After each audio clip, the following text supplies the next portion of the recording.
La mission spéciale de l'ONU en Libye a annoncé le début de pourparlers mercredi pour résoudre les désaccords entre les gouvernements rivaux de l'Est et de l'Ouest sur la direction de la Banque centrale.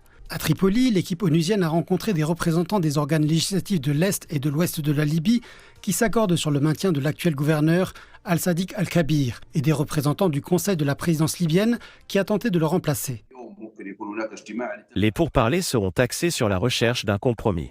La nomination de l'adjoint d'Al-Kabir était l'une des propositions auxquelles s'était arrêté le dernier cycle de négociations. Mais le Conseil de la présidence s'y est opposé, car il estime que cet homme est affilié au Parlement de l'Est. Je pense que la mission de l'ONU a réussi à obtenir l'accord des pouvoirs législatifs de l'Est sur sa vision, mais elle continue à se heurter aux objections du Conseil de la présidence et du gouvernement basé à l'Ouest. La secrétaire générale adjointe des Nations Unies pour les affaires politiques et la consolidation de la paix, Rosemary Di Carlo, et la directrice par intérim de la mission des Nations Unies en Libye, Stéphanie Khoury, se sont entretenues à ce sujet avec le président du Parlement basé dans l'Est du pays, Aguila Saleh.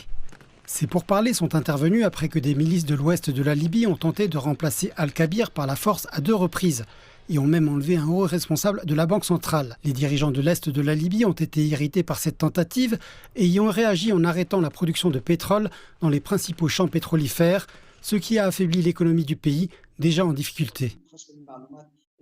La production de pétrole a ralenti, mais il s'agit d'une fermeture partielle de la production. Le pétrole a un impact sur l'économie libyenne. 99,9% de nos recettes budgétaires proviennent du pétrole. C'est pourquoi la mission en Libye se concentre sur la résolution de la crise de la Banque centrale. Cependant, nous pourrions tirer parti de cette crise. Cela pourrait être le début d'un accord entre tous les rivaux sur un processus de nomination de personnes à tous les postes de haut niveau. Les représentants de l'ONU ont appelé à la reprise immédiate du processus politique libyen dès que le différend sur la direction de la Banque centrale sera résolu. Les législateurs de l'Est et de l'Ouest de la Libye ont demandé mercredi 5 jours pour discuter d'un système proposé pour nommer un nouveau gouverneur de la Banque centrale. La Banque centrale de Libye est chargée de recevoir les revenus du pétrole et de les distribuer aux 2 gouvernements rivaux de l'Est et de l'Ouest.